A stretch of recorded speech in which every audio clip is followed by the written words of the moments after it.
अयाज साहब काफी वक्त से इंतजार कर रहे हैं, 30 मिनट हो गए हमारे साथ उनको।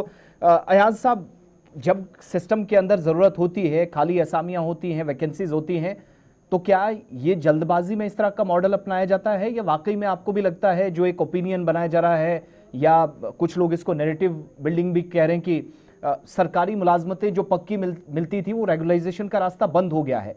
अगर ऐसा है, ये तासुर है या फिर असल में ये कहानी है या हुकूमत की मजबूरी है, सरकार को अपना फाइनेंशियल सारी हालत भी देखनी है, उस हिसाब से फैसले लिए जा रहे हैं?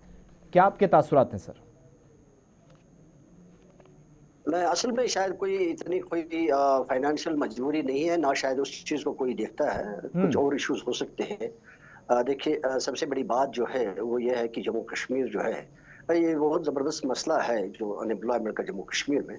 जम्मू कश्मीर की जो रेशियो है अनएम्प्लॉयमेंट सबसे ज़्यादा है, और जी। जम्मू कश्मीर में और कोई सोर्सेज नहीं है। हर एक पढ़ा लिखा इसी पर नज़र रखे रहता है कि कहीं गवर्नमेंट के पोस्ट निकल आए, वो अप्लाई करे और कहीं ना कहीं उसकी नौकरी मिल जाए।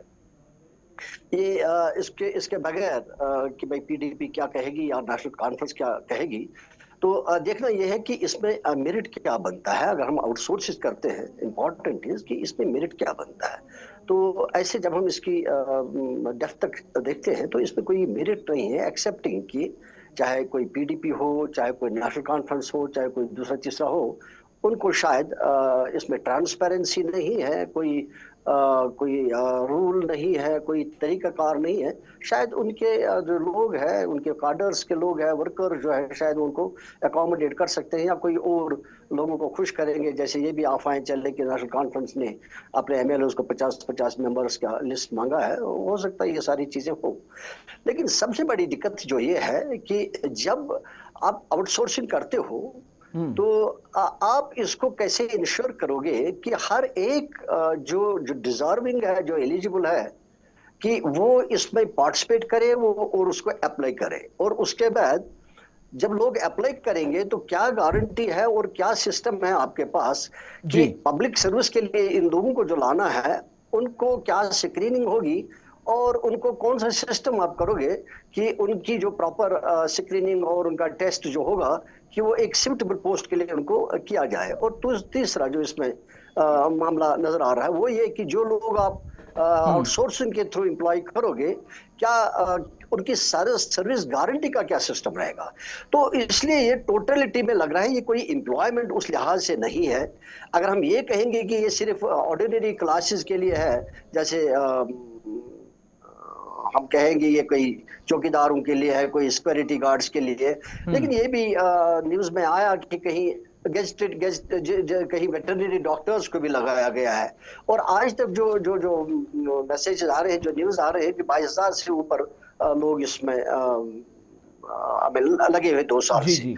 तो अब ये जान के कि जब हमारा रेशियो अनएम्प्लॉयमेंट का सबसे ज्यादा है, यहाँ तक से भी ज्यादा, क्या हमारा फर्ज नहीं बनता हम इसको बिल्कुल ट्रांसपेरेंटली कर ले, हर एक को मौका दे, वो इसमें अप्लाई करे, वो लेकिन एलिजिबल अयाज जो भी साहब, हो, इफ्रा मैं आ रहा हूं, फिर इसके वो बाद आपके पास आऊंगा। अयाज साहब, क्या आउटसोर्सिंग ऐसे वक्त में मजबूरी है जम्मू कश्मीर के अंदर, आपको लगता है? और अगर ऐसा है तो फिर इसका मतलब वही हुआ ना जिस तरफ जोएब साहब भी इशारा कर रहे थे, वो डेली वेजेस वाला एक मसला।